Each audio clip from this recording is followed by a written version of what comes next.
Hello and welcome to Bingewatch, the podcast where we take a look at the hottest new TV and film releases on streaming television platforms.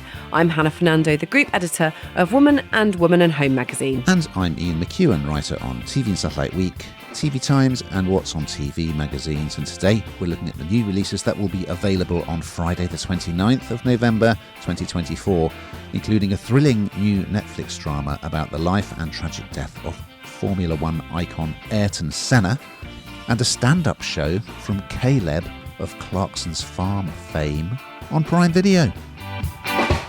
And we'll also be checking out Betty Gilpin as a kick-ass nun waging war on technology in ITVX sci-fi Mrs. Davis, and looking back at how the Fab Four broke America in Disney Plus's rockumentary Beatles 64. But first, Ian, what is in the news? A new Prime Video series will follow social media star Molly May in the wake of her breakup as she prepares to launch a new business venture. What else is in the news, Hannah, that's very similar? Not to be outdone, the Netflix documentary VB will shine a spotlight on the fashion and beauty empire run by Victoria Beckham. So there you go. VG. Okay, well, an interesting selection for you this week. I struggled to get through two of them. We're going to start on Netflix with a new drama series that drops on Friday the 29th of November. It's called Senna, and here's a clip. Isn't it dangerous to race like that? The rain puts the cars on the same level, but not the drivers.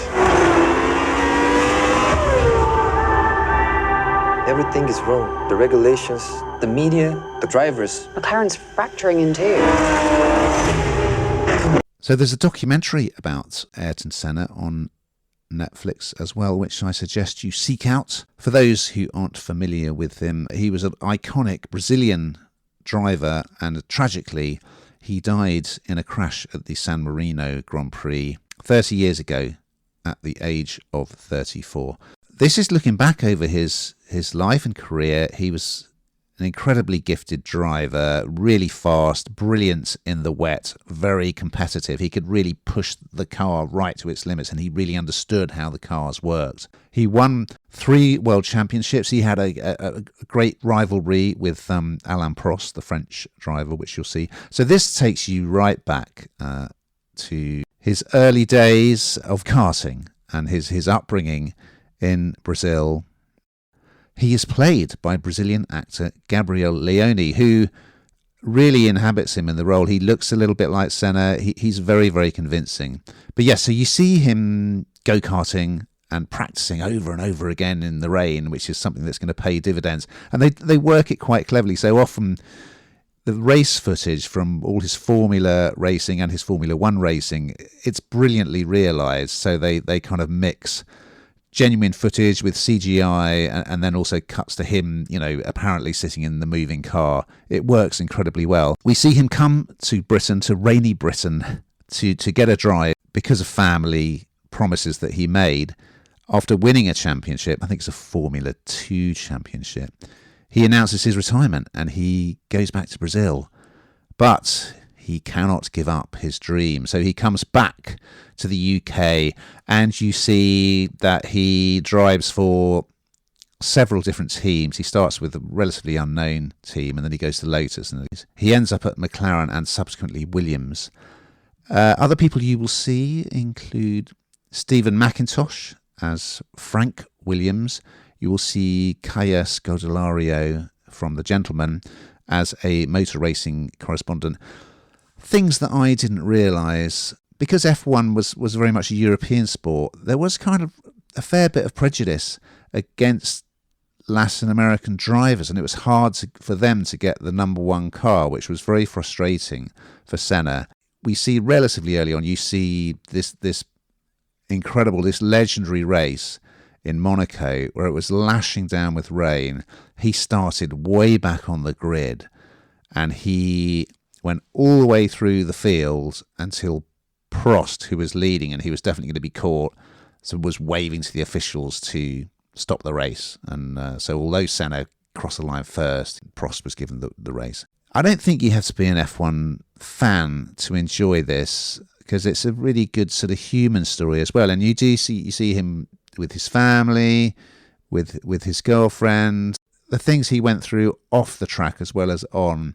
I just think it's brilliantly done. I loved it, and I certainly learned a lot more about Senna. I think millions of people went to his funeral in Brazil. He was such a national icon. So, yeah, recommended. And also check out that documentary as well, because that's a good watch. What did you think, Hannah? Are you an F1 petrol head?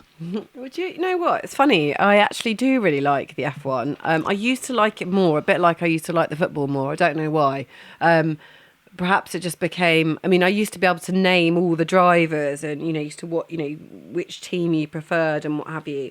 And I don't know, perhaps my boyfriend at the time was particularly into it. I can't remember. But even these days, it's kind of on in the background, that noise as they keep sort of circling. I don't know, it sort of brings back lots of memories. But I think the thing is that it's a bit like everything. There's so much money, isn't there, in this sport? A ridiculous amount of money in this sport. And I guess it's danger money to a degree with something like this, because it is incredibly dangerous. But the one thing that shone through on this, and I think the reason for what I've just said, is that back in the day, me sound very old, there was a real passion and a real want to win. And I think you still do see that in Formula One, perhaps, arguably less so in football in some instances. But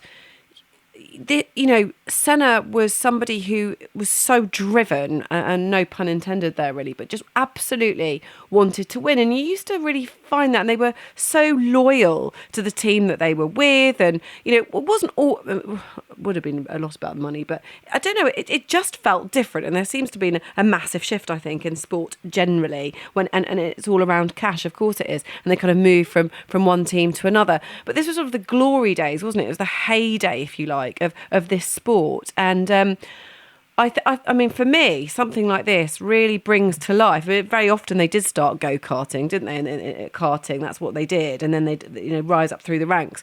But there is somebody, there will be sort of some drivers, again in every sport this is the case, that just have a natural form for it. They have, and Senna was absolutely one of these people. And the passion, the enthusiasm, the want, the loyalty, the whole package really. And it just doesn't feel like we quite have that anymore. So actually, this for me, is absolutely brilliant. And I remember going to Monaco and actually once I went to Monaco and I saw the Grand Prix. It's quite a sight for sore eyes, quite amazing. So this sport, I don't think you need to love this sport to watch it. I think it does have a air of nostalgia about it, not just because it's somebody sort of from that time, but because the sport was in its heyday, and I'd like to harness that a bit more, if that makes sense. Over on ITVX, arriving on Thursday the 28th of November, it's a new sci-fi series called Mrs. Davis, and here's a clip. It is a machine. She wants to talk to you. If I say no, it's just going to send someone else, isn't it? Probably. You are the only person on the planet who can fulfill this quest. You must locate the Holy Grail. Yes, Ian. So you might have to help me out a little with this one, because I got the screener quite late in the day and I tried to do two things at once. Apparently, women can do many more things than just one thing at once. Turns out, not me. Because this particular sci-fi adventure, there's a lot of toing and froing, and you need to watch it, basically. So let's just go back to the beginning of this. It's 8 parts, and it is a sci-fi comedy adventure. So, and I always, again, I find clashing genres a bit awkward at times, if I'm honest with you. I kind of want it to be one thing or the other, but this is not. And sci-fi, as you well know, listeners, is not my strength or something that I absolutely adore. But Betty Gilpin plays Sister Simone. She is this horse-riding vigilante nun. And she is absolutely furious when the Mother Superior announces that the convent is going to be sold. The nuns have to be relocated. She goes absolutely crazy. And actually, I was reading an interview from Betty Gilpin, who was saying that she doesn't actually have any faith or particular faith, and that taking on a part like this and understanding someone's passion was a really interesting thing to do. And I could kind of imagine that. I often wish I had more faith or had faith, because I suppose lots of things are answerable in many ways. And so she was seeing it through the eyes of Sister Simone, who's absolutely incandescent with rage that this nunnery is going to be sold and they've all got to move. But she is completely convinced that this predicament, and this is where it all gets a bit bizarre, is the fault of this omnipresent artificial intelligence super being known as Mrs. Davis. Of course it is. That's exactly where my mind goes to when things don't go my way. So she sets off on a quest to destroy it. Mrs. Davis. And she's forced to team up with her ex-boyfriend. And so it's a kind of, you see this crazy scenarios going on. And at that point, I must admit, I stopped what I was doing and sat there and just kind of like really tried to understand. Because Ian, I mean, I don't know, I'll probably hand over to you in a minute on this one, because it just felt to me incredibly complicated, despite actually this is just sort of one woman's plan to try and destroy the thing that's destroying the one thing she wants to keep, essentially. But it's incredibly convoluted. And I'm not going to lie, I found it quite tricky. What did you think? You've got to have a little faith, Hannah, haven't you? Well, turn the quirkometer up to 11. This is from the Emmy-winning screenwriter Damon Lindelof, who was behind Lost. And it's the old story, isn't it, Hannah, of a horse-riding vigilante nun taking on an omnipotent artificial intelligence. Yeah. So Betty Gilpin, Sister Simone in this, she was in Glow, which I always rave about, don't I? It starts off, I think, in quite exciting fashion, because we're back in the 14th century and the Knights Templar, who kind of crop up in various things like, Indiana Jones and Dan Brown. Anyway, some of the Knights Templar are being burned at the stake, and then this convent is suddenly invaded by a load of soldiers, and the nuns start whipping out their swords and decapitating the soldiers. I thought, this is something I can get on board with. Anyway, but then we fast forward to the present day, and yes, Simone is in a nunnery, but she's got a sideline, she's got a side hustle, Hannah, because of course, when she's not in the convent, she likes to expose magicians who are up to no good. At this stage, I was like, hang on a minute. And I tried to apply some logic to what was happening. So we see these magicians are conning this guy. So a woman, it's sort of a honey trap. A woman's picked him up and they're driving back to her place. But he's married, so he shouldn't really be doing it, And then they make him think that she's driven into a sort of advertising billboard at the side of the highway and being decapitated. But it's all smoke and mirrors. It's all special effects. And the idea is that he'll freak out and give them some money. But why didn't they just take him to the hotel room or wherever, take a photo of him with this woman and blackmail him that way? Anyway, that was number one. Number two, the nuns have all made some jam, and they're going off to sell their jam. And Mrs. Davis, which is the name for the AI, and it's quite it's a bit Black Mirror-ish. It's like everyone's got these earbuds in, as they do these days, but they're all sort of listening to this thing, which is like Alexa, I guess, or, Siri. So this AI arranges for someone with a giant magnifying glass on a car to heat up the jam and make it explode. It's super quirky. So I think I've kind of lost interest in it. It's gone too quirky for me. But there's a lot of interesting stuff to come. So if you can suspend your disbelief. So yeah, basically, yeah, as you say, Simone has to locate the Holy Grail, of course, and then the AI will self-destruct. Okay, so that's the setup. But there's some good stuff coming. So we're going to flash back to see her father, played by David Arquette, and her mother, Elizabeth Marvel. We're going to meet her ex, called Wiley, played by Jake McDormand. There's going to be something about a liver transplant. There's going to be a conspiracy in the form of a training shoe ad campaign. Yeah, just if you can imagine it, it's probably going to be in this. Anything weird, crazy, it really is. You won't have seen anything like it, to be fair. I mean, possibly, perhaps a bit Lynchian, maybe, I don't know. It's just really, really, really off the scale. But she is great in it. I think the performances are good. It's just whether you can take the very kind of knowing quirkiness in that, it's kind of setting out to completely, wrong foot you. And it certainly succeeds in doing that. So, yeah, give it a go because, it's outrageously different. But it wasn't quite for me. Over on Disney Plus, arriving on Friday, the 29th of November, we have a rockumentary. Yes, it's called Beatles 64. And here's a clip.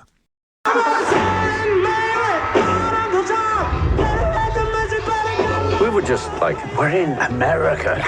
America. It's great being here in New York. Okay. Washington.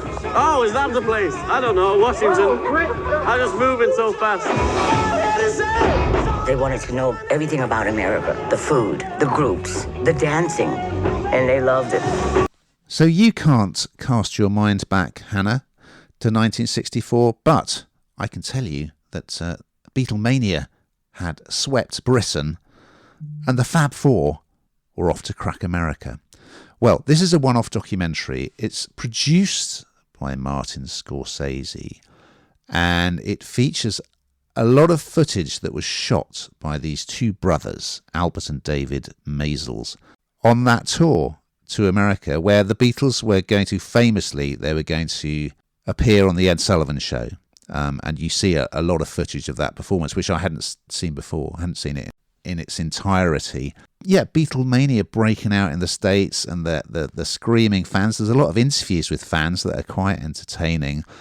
And American musicians who kind of hung out with them, including the Ronettes, and just how they're slightly bemused by what's going on around them, unsurprisingly. It's just a reminder of how different the Beatles were to anyone else who had gone before, and just how much charm they had as well. They were very funny, and like there are later interviews with George Harrison and a comparatively recent one with Paul McCartney. And, Harrison's very funny. He's saying, yeah, everyone from Liverpool thinks they're a comedian. But, yeah, they were very funny, especially all together. And then there's this rather kind of obnoxious American DJ has somehow inveigled his way into their hotel room and is just hanging out with them all the time. So it's great. And, in fact, funnily enough, Paul McCartney released a book of photography of that tour, which I was given. It's called Eye of the Storm. And they're interviewing him at the exhibition of those photographs. So it's good stuff. And I mean, people were, there were a lot of people who were anti the Beatles, and because the kind of whole screaming teenage girls thing was a relatively recent phenomenon, and it worried parents. They didn't like it. They didn't want their kids listening to this music, these Brits. So yeah, I mean, if you're a Beatles fan, it's absolutely required viewing. But it's just a fascinating look back at a particular point in time, and it reflects the fact. It sort of talks about the fact that Kennedy had been assassinated, and almost kind of the optimism of the Beatles kind of filled that void in some way in America. Anyway, it's really, really worth a look, and of course the music is fantastic. So and lots of live footage, lots of footage of them hanging out backstage, lots of interviews, old and new. So. Yeah, check it out. It's very good. What do you think, Hannah? Do you know what? It's funny, isn't it? The Beatles, in any scenario, you put it on and everyone seems to know the words in every generation, even my children. And that's testament, I suppose, to how good a band really is. And I think of sort of other bands coming through which are similar. And arguably, someone's going to hang me for this, but arguably something like Take That, eventually, I'm not suggesting they're the Beatles at any level, but their music, it sort of it transcends it. There are other generations that enjoy it, and I just think that this is interesting because, like anything else, a rockumentary, you get to learn lots about the band, lots about them, like you say about cracking America and how well or not well received that was. And I look back now and I remember the kind of those days, things they sort of started an era of massive change, didn't they, and liberation, particularly for women as well. And you can see why parents were kind of worried, although arguably the worries that face us parents these days are, I would say, are slightly worse. But it's really interesting, and you don't have to be a Beatles fan, although I'm sure lots of you are, to enjoy this, because it's just incredibly interesting. It's part of our history. It's part of our world, our life, our makeup, really. Well, we're going to finish on Prime Video with a one-off entertainment programme called The World According to Kaleb on Tour. It arrived on Friday the 29th of November, and here is a clip. All the way from Chipping Norton, Kaleb Cooper! I want to put farming centre stage. Every farmer is a hero to me. The question says, did you lose your virginity in a tractor? No, it was a VW Polo. Yeah, so lots of you will know Kaleb Cooper. He became kind of the standout star, didn't he, from Clarkson's docuseries Clarkson's Farm, and I still enjoy watching the old ones of that as well, when it started on Prime Video. Gosh, 3 years ago now. And he's a kind of straight-talking dad of two. He's sort of Mr. Normal, but he did become the star. In fact, he's got 2.7 million Instagram followers. Has become a best-selling author, and he's toured the UK with his own sellout show. All of that, which is just kind of must be mind-blown for him, I'd imagine. And I actually think he's a lot wealthier than he was when he started. But this is slightly different. So he's done really well. So this is The World According to Kaleb on tour, and this is a one-off special. It was recorded at the Cheltenham Everyman Theatre, and it's kind of a bit odd, I would say. And I sound like I'm really negative about this week's things that I've been watching, because I do like Kaleb and I do think he's a lot of fun. But you think of, I don't know, you think of amount of comedians or people that have taken so long to kind of break through the ranks, if you like, to get a spot on a stage in front of people. This guy's done it really, really quickly, and that's absolutely fine. Well done to him. But does he naturally fit there? I'm not sure that he does. And of course, make hay while the sun shines. Yep, get that. That's great. But are we seeing too much of Kaleb? I mean, he's quite funny in places. It's quite informative. It's about farming, a really big topic at the moment. Yes, he makes some jokes at the expense of Jeremy Clarkson, albeit they're obviously close. I suppose the likability factor of him, the fact that he still works on the farm. Could he have gone to Hollywood? Someone asked him. Maybe, probably not. I don't know. But he doesn't want to leave Chipping Norton. That's where his... and as I say, I think that's probably the reason everyone likes him. But I don't know. For me, I just felt like it was a step too far, something like this. He does what he does. He does it well. I can see the book working. I can see him being as part of something with Jeremy. But this sort of breakout thing, I don't know. For me, it just sort of stretched it all a bit too far. And I came away feeling a little bit like I hadn't had a dessert. Do you know what I mean? A little bit hungry for more. And I think that's a shame, because there's a saying, isn't there, about staying on that high. You don't want to topple from that by kind of overexposure. But equally, I guess it's his moment. So I didn't love it that much. You, Ian? I think it sets its stall out pretty early on. So someone arrives at the theatre with a sheep. We go into Kaleb's dressing room. He's got 2 live chickens in there. And then he comes onto the stage on a miniature tractor. So he's obviously got... The audience have come because they like Clarkson's Farm. Therefore, they like him. And so they're going to like what he does, And they do. It seems like everyone's having a great evening. And I would say, if you told me that, a young farmer does a comedy tour, having never done anything like that before, he does a good job. So yes, of course, it stands and falls on whether or not you like Kaleb from Clarkson's Farm. I tired of it fairly quickly. I mean, I think he's fine on stage. He's perfectly good. And obviously someone's written him a script, blah, blah, blah. And they've got some videos that they show and props and stuff. So quite early on, we go into a video where he's going for a ride on his tractor. There's a bit of stuff about tractors. And then there's quite a long sequence where he's saying how much he doesn't like sheep. And I just thought, I really don't want to watch any more of this.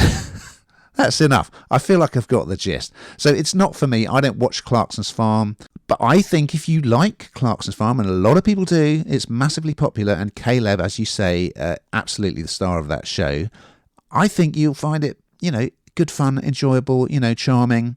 And to give him his due, I mean, he makes a pretty good fist of this. Fair play to the guy. So, yeah, well done, Kaleb. Quickly, just going to do our new feature, Hannah, continuing new feature, where we round up the best of the rest. Outlander, the time-travelling romance series. Well, second part of Season 7, that was available on MGM Plus from Saturday the 23rd of November. On Paramount Plus, a look at some of the most dangerous missions undertaken by military forces in the documentary Special Forces Most Daring Missions. On Disney Plus, as a box set from Monday the 25th of November, you got Tsunami, Race Against Time, which looks back on the Indian Ocean tsunami of nearly 20 years ago. And on Netflix, we have a romantic comedy called Our Little Secret, starring Lindsay Lohan. And finally, this one's had quite a lot of press attention. On BBC iPlayer, as a box set from Thursday the 28th of November, Smoggy Queens. It's a Middlesbrough set comedy about drag queens starring the wonderful Mark Benton. Finally, Hannah, after all that, we're going to find out what you've been binge watching this week. Well, I did tell you it would be quite boring last week. I'm a Celebrity. Don't worry, you've not got too much longer now. The Rooney children are on their way to Australia, so I think we're getting ready for the evictions to start, although I think she's probably quite popular. And also Bake Off.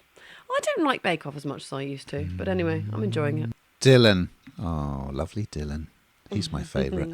Well, I've come to a decision this week, Hannah, that I don't think I can watch another series of Married at First Sight, because I finally got to the end of the latest British one. And I mean, it's knocking on for 40 episodes. I mean, come on, guys. Give me a break.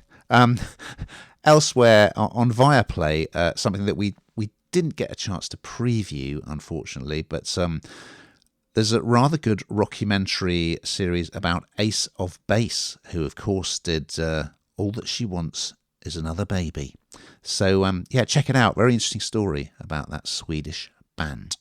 Now, we've just got time to look forwards to next week's offerings. So, what's on the Binge Watch menu, Hannah?